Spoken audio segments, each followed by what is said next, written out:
पिछले एपिसोड में युहाव जख्मी होने की वजह से बेहोश हो गया था और इसीलिए सभी लोग उसके होश में आने का वेट करने लगे थे। लेकिन अभी भी हम देखता है कि युहाव की कंडीशन सही नहीं हो रही थी और इसीलिए सभी लोग इसके बारे में सोचकर परेशान होते हैं। तभी सेंसी कहना लगता है कि अब तो कंपटीशन में बहुत जल्द शुरू होने वाला है, इसीलिए मैं उम्मीद करता हूँ कि युहाव जल्दी से होश में आ जाए, नहीं तो फिर ये चीज हमारे लिए बहुत बड़ी प्रॉब्लम हो जाएगी। लेकिन इसके बाद हम देखता है कि मास्टर जुआंग ने भई को बात करने के लिए बुलाया था, जहाँ पर वह उसका कहता है कि मैंने नहीं कहा कि यहाँ पर बहुत सारे लोग हैं, लेकिन फिर भी मैं तुम्हें बताना चाहता हूँ कि तुम टैंक सेक्टर के एल्डेस्ट ब्रदर हो और इसीलिए तुम्हें इसके लिए पहले से ही तैयार रहना चाहिए। तभी मास्टर सुआन भी कहने लगता है कि अगर युहाव होश में आ गया तो भी मुझे लगता है कि वो इसमें ज्यादा कुछ नहीं कर पाएगा। जिसके बाद हम देखता है कि वे इस बात से और ज्यादा गुस्सा होने लगा था, लेकिन आखिरकार वो इसके बारे में ज्यादा कुछ कर भी नहीं सकता था। इसके बाद हम देखता है कि मास्टर सुआन युहाव के बारे में सोचकर काफी परेशान हो रहे होते हैं, क्योंकि इतने दिन बीत जाने के बाद भी युहाव होश में नहीं आया। तभी इसी बीच हम देखता है कि मास्टर जुआंग भी इनके पास में आते हैं और फिर बताते हैं कि युहाव की कंडीशन अभी भी वैसे ही है। जिसके बाद हम देखता है कि मास्टर सुआन इस बात से और ज्यादा उदास हो गए थे और इसीलिए वे इसके बारे में ज्यादा कुछ बोल भी नहीं पाते।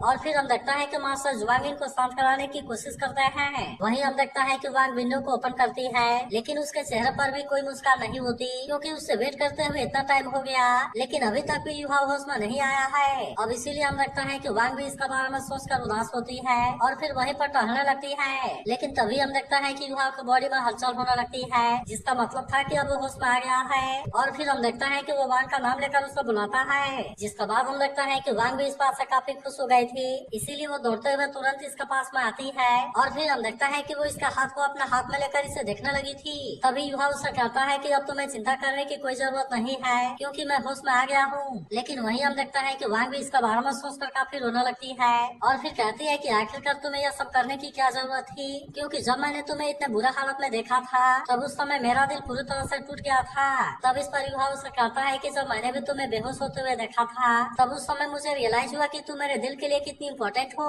अब इसीलिए वो वांग से कहता है कि तुम्हें इसके लिए परेशान होने की जरूरत नहीं है, क्योंकि इसके लिए चाहे मुझे कोई भी कीमत क्यों न चुकानी पड़े, लेकिन मैं तुम्हें किसी भी कीमत पर नहीं खोना चाहता और मैं किसी को भी तुम्हें मुझसे दूर नहीं करने दूंगा। जिसके बाद हम देखता है कि वांग ऐसी बात सुनकर और ज्यादा इमोशनल हो जाती है और फिर वो युहाव से कहती है कि मैं भी तुमसे प्यार करती हूँ। फिर वो कहती है कि चाहे अब फ्यूचर में कुछ भी हो, लेकिन हम उसे एक साथ में मिलकर सामना करेंगे। अब इसके कुछ देर के बाद हम देखता है कि मास्टर जुआंग भी यहाँ पर आ गए थे और फिर वे अपने पावर का यूज करके युहाव के कंडीशन के बारे में चेक करते हैं। जिसके बाद हम देखता है कि मास्टर जुआंग भी इसके बारे में जाने के लिए परेशान होते हैं और इसीलिए वो मास्टर जुआंग से पूछता है कि इसकी कंडीशन कैसी है। तब इस पर मास्टर जुआंग बताता है कि फायर पॉइजन अभी भी युहाव का हार्ट में है और इसीलिए यही चीज सबसे सीरियस है। फिर वह कहता है कि अगर इसका आउटब्रेक होता है तो ये चीज युहाव के लाइफ के लिए खतरनाक होगी। इसके बाद वह कहता है कि हमें जल्दी से इसका हार्ट को ओपन करना होगा और फिर इस तरह से इसका ट्रीटमेंट करना होगा। लेकिन अब इसके बारे में सुनते ही सभी इस बात से काफी परेशान हो जाते हैं और किसी को भी यकीन नहीं होता है कि सच में ऐसा करना पड़ेगा।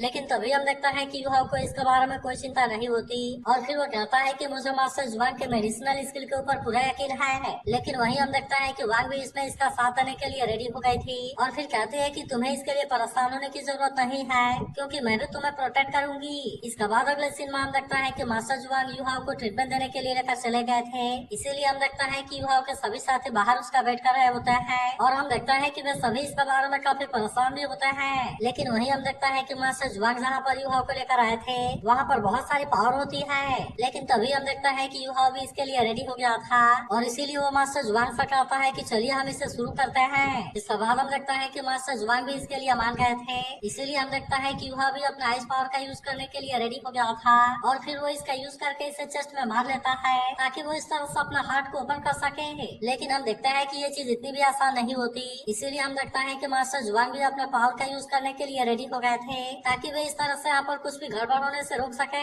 वहीं उधर हम देखता है कि युहाव को इसमें काफी पेन हो रहा था, लेकिन इसके बाद भी हम देखता है कि वो इसमें इतना आसानी से हार मानने वाला नहीं होता और इसीलिए वो किसी तरह से अपने आइस पावर का यूज करके अपने अंदर से फायर पॉइजन को बाहर निकाल लेता है। जिसके बाद हम देखता है कि मास्टर सुआन भी तुरंत अपने पास वाले बोतल का यूज करने के लिए रेडी हो गए थे और फिर वे तुरंत ही फायर पॉइजन को इसके अंदर कैद कर लेते हैं। लेकिन वहीं हम देखता है कि युहाव को इस प्रोसेस में कुछ भी नहीं हुआ था और अब इसीलिए मास्टर जुआंग भी अपना पावर का यूज करना बंद कर देते हैं। तभी हम देखता है कि वांग भी तुरंत युहाव के पास आती है, जहाँ वो देखती है कि युहाव की कंडीशन पूरी तरह से सही है और अब इसीलिए हम देखता है कि वो इसके लिए मास्टर जुआंग को थैंक यू कहती है। तब इस पर मास्टर जुआंग कहता है कि वैसे तो मेन डेंजर सॉल्व हो गई है, लेकिन अब इसके बॉडी में हेवन औरत की बहुत सारी आइस एट्रीब्यूट आ गई है जो कि उसे अपने बॉडी को कंट्रोल करने से रोकेगी। इसके अलावा इसकी कल्टीवेशन लेवल भी 3rd रैंक में सप्रेस हो गई थी, जिसके बाद हम देखता है कि मास्टर सुवान को भी युवा के बारे में चिंता होने लगती है। इसीलिए वो उससे कहता है कि तुम अपना आराम करने के ऊपर ध्यान दो, जबकि तुम कंपटीशन की जिम्मेदारी बेई और बाकी लोगों के ऊपर छोड़ दो। लेकिन इस पर युवा सोचने लगता है कि बेई और तेंगे तो इसके लिए बहुत ही काइंड है और इसीलिए वो भी इसमें इनको निराश नहीं करेगा।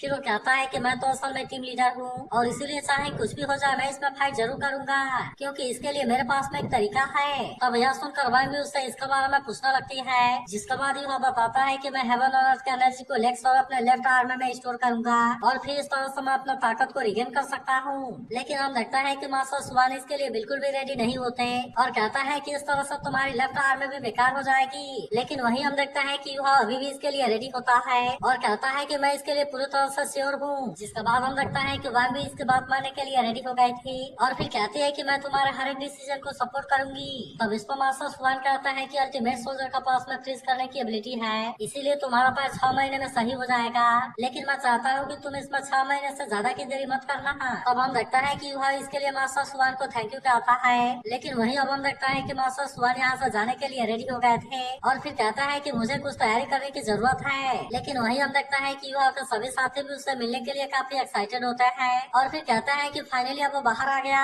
वहीं दूसरी तरफ हम देखता है कि वांग शिव अपने टीम के साथ में प्रैक्टिस कर रही थी, जहाँ पर कि कोई भी उसका सामना करने के लिए कुछ नहीं कर पा रहा था। तभी हम देखता है कि वो हुआ बिन से भी अटैक करने के लिए बोलती है, जिसके बारे में सुनकर हुआ बिन भी तुरंत इसके लिए रेडी हो गया था और फिर हम देखता है कि वो व्हाइट टाइगर वज्र ट्रांसफॉर्मेशन का यूज करके अटैक करने के लिए चला जाता है। लेकिन वहीं हम देखता है कि वांग शिव भी ड्रैगन वाले पावर का यूज करने के लिए रेडी हो गई थी, जिसका वजह से हुआ बिन इसके सामने कुछ भी नहीं कर पाता और फिर हम देखता है कि वांग शिव ने अपने केवल एक ही अटैक से इसे बहुत ही आसानी से हरा दिया था। इसके बाद हम देखता है कि बाकी लोग भी इस पर अटैक करने के लिए आते हैं, लेकिन फिर भी हम देखता है कि इनमें से कोई भी वांग शिव के सामने कुछ नहीं कर पाता और वांग शिव ने अकेले ही सबको बहुत ही आसानी से हरा दिया था। तभी एक लड़की कहती है कि लीडर के साथ में ट्रेनिंग करने से तो टाइम काफी तेजी से गुजर गया और अब तो हम कल ही कंपटीशन के लिए निकलने वाले हैं। तभी हम देखता है कि वांग शिव भी इनसे रेडी हो जाने के लिए कहती है और फिर कहती है कि वह तो अभी चेयर पर है, लेकिन फिर भी वो अकेले ही तुम सबको देख लेगा। लेकिन वहीं हम देखता है कि वांग शिव भी युवा के साथ में फाइट करने के लिए एक्साइटेड होती है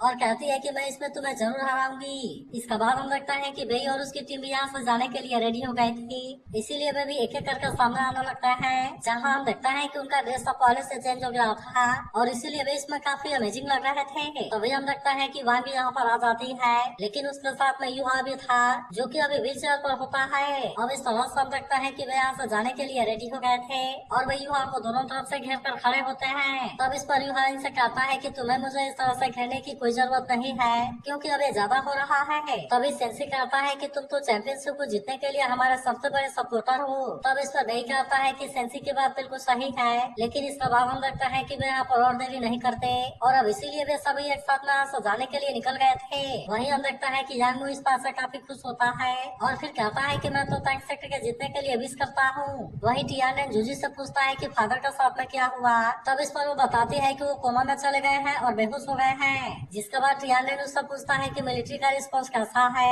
तब इस पर जूजी बताती है कि ये बहुत पावरफुल है, क्योंकि हमने तो मिंगडू गैरिसन के ऊपर कंट्रोल पा लिया है और इसीलिए मिलिट्री ओपोजिशन गायब हो गई है। फिर वो आगे कहती है कि एम्पायर की आधी आर्मी हमारे हाथों में है और इसीलिए केवल 1/5 हिस्सा ही हमारे पॉलिटिकल ओपोनेंट के कंट्रोल में है। जिसके बाद हम लगता है कि इसका बारे में जानकर टियानन जो इस बात से काफी खुश हो गया था और फिर वो जूजी से कहता है कि तुमने बहुत शानदार काम किया है। फिर वो कहता है कि मैं जैसे ही थ्रोन को हासिल करूंगा मैं तुम्हें अपना क्वीन बना लूंगा, जिसके बाद हम पूरे कॉन्टिनेंट को एक साथ में लाएंगे और इसीलिए अब से तुम मेरी मार्शल हो। तब हम देखते हैं कि जूजी भी इसके लिए उसे थैंक यू कहती है। तभी टियानन कहता है कि कंपटीशन की पूरी तैयारी हो गई है, इसीलिए मुझे लगता है कि सिर्फ अकेडमी वाले भी यहाँ पर आ गए होंगे, लेकिन अभी तक भी उन्होंने हमारे साथ में पंगा नहीं लिया, इसीलिए मैं भी देखता हूँ कि वे हमारे लोगों के साथ में क्या करते हैं। इसके बाद हम देखता है कि वो इसे मिस्टर ज्वांगली को बुलाने के लिए भेजता है। जिसके बाद हम देखता है कि जूजी भी इसके बात मानने के लिए रेडी हो गई थी और अब इसीलिए वो इसके लिए यहाँ से चली जाती है। लेकिन इसके बाद अगले सीन में हम यहाँ के सिटी का शानदार सीन देखते हैं, जहाँ पर अब युवा और उसके सभी साथी भी आ गए थे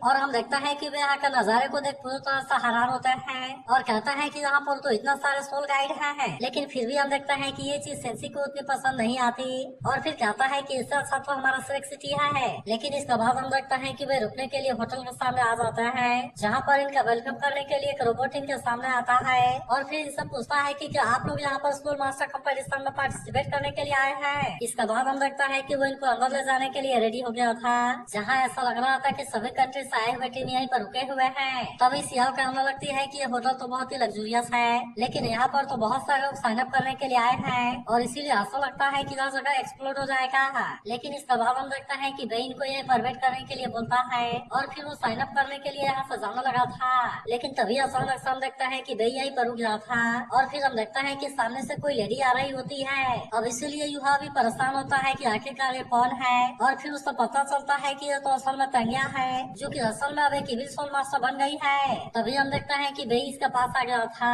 और फिर पूछने लगता है कि आखिरकार तुम इतना सालों से कहाँ थी और क्या तुम्हें पता भी है कि मैंने तुम्हें कितना खोजा। लेकिन हम देखता है कि तंगिया इसे कोई रिप्लाई नहीं दे रही थी और तभी युवा वे इसे केयरफुल होने के लिए कहता है। लेकिन हम देखता है कि तंगिया इसे कोई चांस नहीं देती और वो तुरंत अपने टेंटिकल का यूज करके इस पर अटैक कर देती है। जिसके बाद हम देखता है कि युवा अपने पावर का यूज करके इसे रुकता है, लेकिन फिर भी वे इसमें बहुत ज्यादा इंजर्ड हो गया था। लेकिन वहीं हम देखता है कि तंगिया को अभी भी वे से कोई मतलब नहीं होता और वो चुपचाप अपनी टीम के साथ में यहाँ से जाने लगती है। तभी हम देखता है कि वे फिर से इसे बात करने की कोशिश करता है, लेकिन हम देखता है कि सेंसी इसे शांत होने के लिए कहता है और फिर वो कहने लगता है कि ये क्या हो गया, क्योंकि तंगिया के सोल पावर में तो असल में एक इविल सोल मास्टर की ऑरा है। जिसके बाद हम देखता है कि बाकी सभी भी इस बात से काफी हैरान हो गए थे और फिर कहता है कि ये तो होली स्पिरिट कल्ट है। वहीं युवा वांग से वे की हेल्प करने के लिए कहता है और फिर हम देखता है कि वे इसे रूम में लेकर जाने के लिए रेडी हो गए थे। फिर युवा वे से कहने लगता है, मुझे यकीन है कि तंगिया ने आपको ओरिजिनल इंटेंशन से हर्ट नहीं किया होगा, इसीलिए मुझे लगता है कि होली स्पिरिट कल्ट वाले उसे कंट्रोल कर रहे हैं। तब इस पर सेंसी वे से कहता है कि तुम्हें इसके बारे में चिंता करने की कोई जरूरत नहीं है, क्योंकि वैसे भी जब हमें तंगिया के बारे में पता चल गया है, इसीलिए चाहे हमें इसके लिए कुछ भी क्यों न करना पड़े, लेकिन फिर भी हम तंगिया को रेस्क्यू जरूर करेंगे। तभी वे कहने लगता है कि holy spirit cult evil soul master का एक ऑर्गेनाइजेशन है, लेकिन इसके बाद भी वे खुले रूप से यहाँ पर पार्टिसिपेट करने के लिए आए हैं, इसीलिए ऐसा लगता है कि इसमें सनमून एम्पायर की कोई चाल है। तभी युवा भी कहने लगता है कि होली स्पिरिट कल्ट में बहुत पावरफुल इविल सोल मास्टर है, जबकि वही सनमून एम्पायर के पास में बहुत ही powerful soul brain energy technology है, जो कि असल में एक दूसरे का कम्प्लीमेंट है। इसीलिए ऐसा लगता है कि उनके अलायंस के पीछे कोई बहुत बड़ी साजिश है। जिसके बाद हम देखता है कि इसके बारे में सुनकर बाकी सभी लोग भी इस बात से काफी डर गए थे और वहीं भी कहने लगता है कि अगर हमारा गैस सही है तो फिर हम इस प्रॉब्लम को अकेले सोल्व नहीं कर सकते और इसीलिए वो युहाओ के स्टार एम्पायर के प्रिंसेस के साथ में इसके बारे में डिस्कस करने के लिए कहता है। जिसके बाद हम देखता है कि युहा भी इसके लिए रेडी हो गया था, लेकिन तभी वांग कहती है कि मैं भी तुम्हारे साथ में चलूंगी ताकि मैं टैंक सेक्टर और स्टार एम्पायर के बीच में कोऑपरेशन में हेल्प कर सकूं। इसके बाद हम देखता है कि वे इसके बारे में बात करने के लिए जीव के पास में आ गए थे, जहाँ पर इसके बारे में जानकर जीव भी इस बात से काफी परेशान हो जाती है और फिर वो युहा से पूछती है कि क्या तुमने जो कहा वो पूरी तरह से सही है, और फिर वो युहा से पूछती है कि क्या तुमने जो कहा वो पूरी तरह से सही है। तब इस पर युहा भी उससे कहता है कि हाँ मेरी हर एक बात सही है। जिसके बाद जीव कहती है कि हमारे एनिमी सनमून ने पायरन के साथ में अलायंस कर लिया, जिसका सीधा मतलब है कि इसके पीछे जरूर कोई बहुत बड़ा पर्पस है। और फिर हम देखते हैं कि वो इस इन्फॉर्मेशन के लिए युहा को थैंक यू कहती है, लेकिन तभी हम देखते हैं कि कोई और लड़की भी यहाँ पर आने के लिए परमिशन मांगती है, जिस पर युहा हैरान होता है कि इसका मतलब क्या है। तो क्या आपको लगता है कि ये सभी तंगिया को बचा पाएंगे? इसके बारे में कमेंट करके जरूर बताना और अगर आप इसके अगले एपिसोड के लिए एक्साइटेड हो तो इस वीडियो को लाइक और इस पर एक कमेंट जरूर कर देना।